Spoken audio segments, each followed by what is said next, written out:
हाँ तो मेरे प्यारे दोस्तों, स्वागत है आप सभी के आपके अपने चैनल पवन स्मार्ट स्टडी पर। तो आज की इस वीडियो में लेकर आ गए हैं दोस्तों जैकबोर्ड क्लास 9th जो आप लोग का 7 मार्च का होने वाला सामाजिक विज्ञान का पेपर, उसके लिए दोस्तों क्वेश्चन पेपर को लेकर आ गए हैं। तो अंत तक बनेगा वीडियो में। अगर वीडियो पसंद लगेगी तो वीडियो को लाइक कर चैनल को सब्सक्राइब जरूर कर लीजिएगा। और हाँ दोस्तों, अभी तक आप टेलीग्राम चैनल व्हाट्सएप चैनल पर नहीं जुड़े हैं तो वहाँ जुड़ जाइएगा। इसका जो PDF है आपको वहाँ मिल जाएगा, है ना। वहाँ कैसे जुड़ेंगे तो आप लोग को जुड़ने के लिए दोस्तों डिस्क्रिप्शन बॉक्स में जाना होगा। चलिए शुरू करते हैं आज की इस वीडियो को। तो देख लीजिए दोस्तों, झारखंड अधिविद्य परिषद क्लास 9th एग्जामिनेशन 2026 पेपर 3 होगा आप लोग का सामाजिक विज्ञान का, है ना। चलिए हम लोग देख लेते हैं इसके क्वेश्चन को, किस प्रकार से आप लोग को एग्जाम में क्वेश्चन देखने को मिलेगा। तो देख लीजिए इसी प्रकार से आप लोग देखने को मिलेगा दोस्तों, है ना। हम लोग क्वेश्चन को देखते हैं। पहला क्वेश्चन आप लोग का क्या है, ध्यान देंगे। क्या है कि जब लुई 16वां, है ना, जब लुई 16वां फ्रांस की राजगद्दी पर आसीन हुआ उस समय उसकी उम्र क्या थी। देख लीजिए ऑप्शन ए में 20 वर्ष दिया है, बी में 25 वर्ष है, सी में 30 वर्ष है और डी में 35 वर्ष है। तो ये हो जाएगा दोस्तों 20 वर्ष, ऑप्शन नंबर ए, है ना। आगे देखते हैं क्वेश्चन नंबर सेकंड में क्या पूछा है, ध्यान देंगे कि लुई 16वां के शासन काल में किस देश ने अमेरिका के 13 उपनिवेशों को साझा शत्रु ब्रिटेन से आज़ाद कराने में सहायता की थी।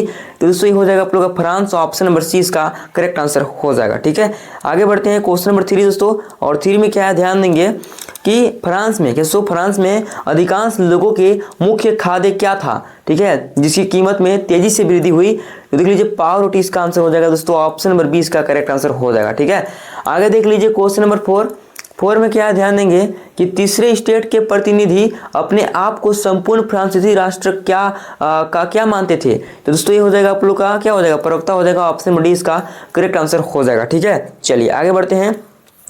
अगला जो क्वेश्चन है क्वेश्चन नंबर 5 में क्या पूछा है कि रूसी साम्राज्य की लगभग कितनी प्रतिशत जनता आजीविका के लिए खेती पर ही निर्भर थी। तो दोस्तों 85%, ऑप्शन नंबर सी इसका राइट आंसर हो जाएगा। ठीक है, चलिए आगे बढ़ते हैं दोस्तों। अगला जो क्वेश्चन है क्वेश्चन नंबर 6 में क्या पूछा है, ध्यान देंगे कि निम्न में से, है ना, निम्न में से कौन जो है जर्मनी को दुनिया का सबसे ताकतवर देश बनाने को कृत निश्चय था। तो हिटलर दोस्तों, है ना, ऑप्शन नंबर ए इसका करेक्ट आंसर हो जाएगा। ठीक है ना, चलिए आगे बढ़ते हैं। 7 नंबर क्वेश्चन देख लीजिए क्या आप लोग का है। 1929 से 1932 तक अमेरिकी अर्थव्यवस्था में आई मंदी के कारण अमेरिकी देश पर क्या प्रभाव पड़ा, है ना। तो क्या प्रभाव पड़ा दोस्तों, देख लीजिए यहाँ पर हो जाएगा दोस्तों आप लोग का इनमें से सभी, ये सभी प्रभाव पड़े, है ना। राष्ट्रीय आय जो है केवल आधी रह गई, है ना, फैक्ट्रियां बंद हो गई, निर्यात गिरता जा रहा था। ठीक है, इस प्रकार से दोस्तों आप लोग का इनमें से सभी हो जाएगा, ऑप्शन नंबर डी। ठीक है, चलिए आगे बढ़ते हैं।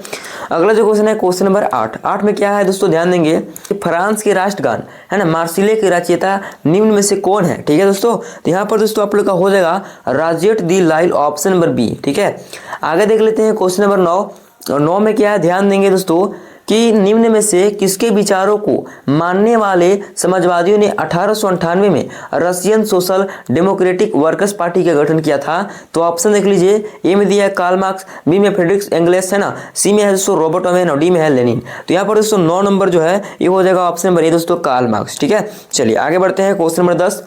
और 10 में क्या है, ध्यान देंगे कि 1905 में, क्या 1905 में औपनिवेशिक सरकार के किस प्रस्ताव से बस्तर यानी छत्तीसगढ़ के लोग बहुत परेशान हो गए। ठीक है दोस्तों, तो ऑप्शन देख लीजिए, ए में आप लोग का दिया है जंगल के 2/3 हिस्से को आरक्षित करने, है ना, बी में घुमंतू खेती को रोकने, सी में शिकार व अन्य वन्य उत्पादों के संग्रह पर पाबंदी लगाना। ठीक है दोस्तों, तो डी में से सभी। तो यहाँ पर दोस्तों 10 नंबर जो है ये हो जाएगा आप लोग का इन में से सभी, ऑप्शन नंबर डी इसका करेक्ट आंसर हो जाएगा।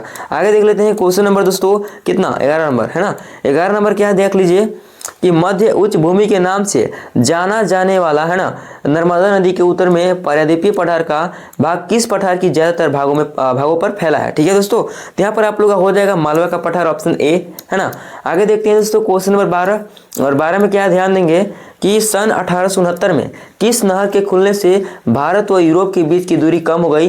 तो ऑप्शन देख लीजिए, ए में दिया है दोस्तों वोल्गा डॉन नहर, बी में है वेलेंड नहर, ठीक है, और सी में है स्वेज नहर और डी में है पनामा नहर। तो यहाँ पर दोस्तों 12 नंबर जो है ना, क्या हो जाएगा इसका आंसर, तो हो जाएगा दोस्तों स्वेज नहर, ऑप्शन नंबर सी। ठीक है, आगे देख लीजिए दोस्तों क्वेश्चन नंबर 13 यानी 13 नंबर क्वेश्चन देख लीजिए क्या आप लोग का है कि नर्मदा नदी की दक्षिण में स्थित, है ना, दक्षिण का पठार किस प्रकार का भूभाग है। दोस्तों ये जो है आप लोग का त्रिभुजाकार है, आयताकार है, वृत्ताकार है, इनमें से कोई नहीं। तो यहाँ पर दोस्तों 13 नंबर जो है ये हो जाएगा आप लोग का क्या हो जाएगा, त्रिभुजाकार, है ना, ऑप्शन नंबर ए इसका करेक्ट आंसर हो जाएगा। ठीक है, चलिए आगे बढ़ते हैं क्वेश्चन नंबर 14 में क्या है, ध्यान देंगे कि गारो, खासी व जयंतिया ये तीनों पहाड़ियाँ के नाम है ना, जो भारत के किस राज्य में स्थित है। तो दोस्तों ये जो है किस राज्य में, त्रिपुरा में है, मणिपुर में है, मिजोरम में है कि मेघालय में है।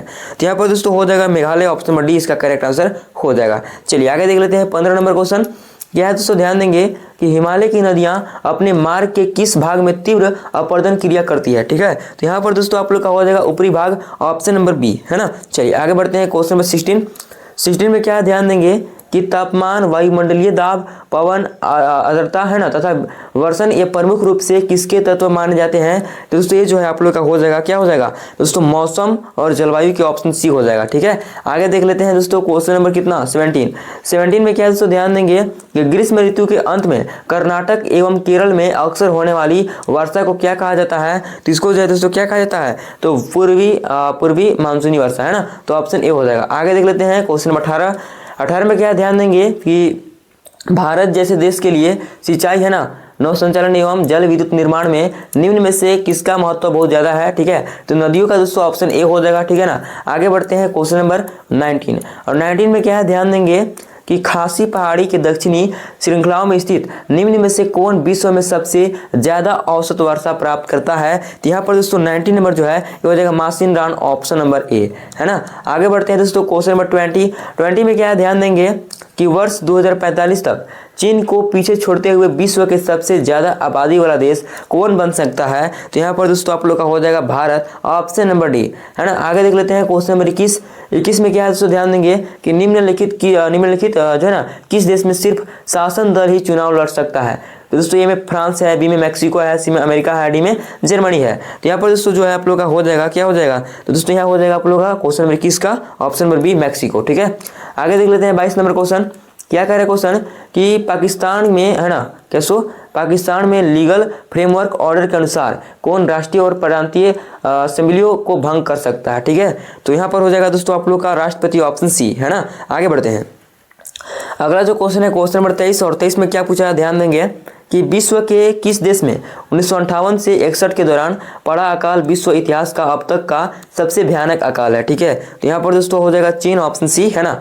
आगे देखते हैं क्वेश्चन नंबर 24 में क्या है, ध्यान देंगे कि किस प्रकार की व्यवस्था सभी नागरिकों की सक्रिय भागीदारी पर ही निर्भर करती है। तो दोस्तों ये जो है आप लोग का हो जाएगा लोकतांत्रिक, ऑप्शन ए है ना। आगे देखते हैं दोस्तों क्वेश्चन नंबर 25 में क्या है कि निम्न में से कौन सरकार के अधिकारों की सीमा तक तय करता है और हमें बताता है कि है ना नागरिकों के क्या अधिकार हैं। तो यहाँ पर हो जाएगा दोस्तों आप लोग का क्या हो जाएगा, संविधान, ऑप्शन डी हो जाएगा। ठीक है, चलिए आगे बढ़ते हैं 26 नंबर क्वेश्चन की तरफ चलते हैं। क्या है दोस्तों, ध्यान देंगे कि भारत के संविधान की आत्मा किसे कहा गया है। तो प्रस्तावना का दोस्तों ऑप्शन बी हो जाएगा। ठीक है, आगे देख लेते हैं क्वेश्चन नंबर 27 में क्या है, ध्यान देंगे कि लोकतंत्र में प्रत्येक नागरिक को कौन सा अधिकार प्राप्त है। तो ऑप्शन देख लीजिए, ए में दिया है दोस्तों अपने मताधिकार का प्रयोग करने है ना, बी में चुनाव लड़कर प्रतिनिधि बनने, सी में अपने विचारों को व्यक्त करने और डी में इनमें से सभी। तो यहाँ पर दोस्तों 27 नंबर जो है ये हो जाएगा दोस्तों ऑप्शन नंबर डी, इनमें से सभी है ना। आगे बढ़ते हैं क्वेश्चन नंबर 28 और 28 में क्या है, ध्यान देंगे दोस्तों है ना कि निम्न में से जो है ना कौन सा संविधान सभा के अध्यक्ष, संविधान सभा के सदस्य नहीं थे। ठीक है, तो यहाँ पर दोस्तों आप लोग का हो जाएगा Mahatma Gandhi, option number C इसका करेक्ट आंसर हो जाएगा, बाकी सब थे ये सब है ना। चलिए आगे देखते हैं 29 नंबर क्वेश्चन। क्या है, ध्यान देंगे कि भारत में निर्वाचित प्रतिनिधियों की राष्ट्रीय सभा को क्या कहा जाता है। तो में संसद दिया है, बी में राष्ट्रपति भवन दिया है, सी में प्रधानमंत्री कार्यालय है ना, कार्यालय है। ठीक है, डी में सर्वोच्च न्यायालय। तो इसमें पूछा है कि भारत में निर्वाचित प्रतिनिधियों का राष्ट्रीय सभा को क्या कहा जाता है, ये पूछा है। तो यहाँ पर क्या हो जाएगा दोस्तों, यहाँ पर हो जाएगा संसद, ऑप्शन ए है ना। चलिए आगे देखते हैं 30 नंबर क्वेश्चन। 30 में है दोस्तों कि संसद का अधिकार निम्न में से है ना, संसद का अधिकार निम्न में से क्या होता है। तो यहाँ पर दोस्तों आप लोग का हो जाएगा 30 नंबर का ऑप्शन बड़ी, इनमें से सभी है ना। ये मतलब कि दोस्तों नए कानून बना सकती है। ठीक है, मौजूदा कानून में संशोधन कर सकती है भी है, मौजूदा कानूनों को खत्म कर सकती है, ये सभी के सभी हो जाएगा ऑप्शन डी। ठीक है, चलिए आगे बढ़ते हैं 31 नंबर। 31 में क्या ध्यान देंगे कि पालमपुर गांव में अधिकांश भूमि के स्वामी जो उच्च जाति के हैं वहाँ कितने परिवार निवास करते हैं, 40, 80, 60, 100। तो याद रखेंगे दोस्तों 80, ऑप्शन बी हो जाएगा। ठीक है, आगे देखते हैं 32 नंबर क्वेश्चन। क्या है कि भारत में के गाँव में उत्पादन की प्रमुख गतिविधि किसे माना जाता है। तो ए में कृषि दिया है, बी में खनन है, सी में मत्स्य पालन है और डी में दूध उत्पादन है। तो देखिए भारत के गांव में उत्पादन की प्रमुख गतिविधि किसे माना जाता है, ये पूछा है। तो दोस्तों यहाँ पर हो जाएगा कृषि, ऑप्शन ए है ना। चलिए आगे बढ़ते हैं 33 नंबर। 33 में क्या है, ध्यान देंगे दोस्तों कि वस्तुओं और सेवाओं के उत्पादन में भूमि के बाद दूसरी आवश्यकता किसे माना जाता है। दोस्तों भूमि के बाद श्रम को ही माना जाएगा, ठीक है ना, ऑप्शन सी हो जाएगा। ठीक है, चलिए आगे बढ़ते हैं 34 नंबर क्वेश्चन। 34 में क्या है, ध्यान देंगे कि जब औजारों, मशीनों और भावनों को उत्पादन में कई वर्षों तक प्रयोग होता है तो इन्हें किस प्रकार की पूंजी कहा जाता है? तो स्थायी पूंजी दोस्तों ऑप्शन नंबर बी हो जाएगा। ठीक है, आगे बढ़ते हैं दोस्तों क्वेश्चन नंबर 35 में क्या है कि पालमपुर गाँव के किसान पशुओं के चारे के प्रयोग के लिए किस मौसम में ज्वार और बाजरा का उत्पादन करते हैं? ए में वर्षा ऋतु है, बी में शरद ऋतु है, सी में ग्रीष्म ऋतु है, डी में वसंत ऋतु है। तो यहाँ पर दोस्तों आप लोग का क्या हो जाएगा, यहाँ पर हो जाएगा 35 नंबर का दोस्तों ऑप्शन नंबर ए वर्षा ऋतु, है ना, रेनी सीजन में जो है ना दोस्तों ये होता है, उत्पादन करते हैं, ऑप्शन ए हो जाएगा। आगे देख लीजिए दोस्तों क्वेश्चन नंबर 36 क्या है, आप लोग का ध्यान देंगे कि मानव संसाधन में शिक्षा और चिकित्सा सेवा के द्वारा, है ना, निवेश में भविष्य में किस प्रकार का प्रतिफल प्राप्त हो सकता है? तो यहाँ पर दोस्तों आप लोग का हो जाएगा उच्च, ऑप्शन बी, है ना, यहाँ पर निम्न नहीं होगा, मध्यम भी नहीं होगा, सामान्य भी नहीं होगा, लेकिन दोस्तों उच्च जो है आप लोग का हो जाएगा ऑप्शन बी। ठीक है, चलिए आगे बढ़ते हैं 37 नंबर क्वेश्चन कि आप लोग का ध्यान देंगे कि शिक्षित माँ बाप अपने बच्चों की शिक्षा पर अधिक निवेश करते हैं क्योंकि उन्होंने स्वयं भी जो है ना निम्न में से किसके महत्व को अनुभव किया होगा? तो यहाँ पर जो हो जाएगा आप लोग का क्या हो जाएगा, ए में शिक्षा दिया है, बी में स्वास्थ्य है, सी में चिकित्सा है, डी में भोजन है। तो यहाँ पर दोस्तों आप लोग का हो जाएगा ऑप्शन ए शिक्षा, है ना, शिक्षा जो है आप लोग का हो जाएगा ऑप्शन ए। चलिए आगे देखते हैं दोस्तों क्वेश्चन नंबर कितना 38 नंबर। क्या दोस्तों ध्यान देंगे जो कि बहुत ही एमबीबीआई क्वेश्चन है, क्या है कि भारत में लगभग 26 करोड़ की जनसंख्या है दोस्तों, है ना। तो ए में निर्धन है, ठीक है, बी में कुपोषण के शिकार हैं, सी में निरक्षर हैं और डी इनमें से सभी। तो क्या हो जाएगा आंसर दोस्तों, लग रहा है ना ऑप्शन डी, तो यही हो जाएगा आप लोग का इनमें से सभी। और आप लोग को बता दें कि 90% चांस रहता है दोस्तों कि ऑप्शन डी ही होगा, क्योंकि दोस्तों इनमें से सभी जो ऑप्शन रहता है ना ये चांस रहता है 90% कि वही होगा। ठीक है, चलिए आगे बढ़ते हैं। अगला जो क्वेश्चन है क्वेश्चन नंबर 39 क्या कह रहा है कि भारत की सबसे कठिन सामाजिक आर्थिक समस्या क्या है? ऑप्शन देख लीजिए, ए में औद्योगिक पिछड़ापन, बी में आर्थिक विषमता, सी में खाद्यान्न की कमी और डी में निर्धनता। तो यहाँ पर दोस्तों डी हो जाएगा निर्धनता। ठीक है, चलिए आगे बढ़ते हैं अंतिम क्वेश्चन की तरफ।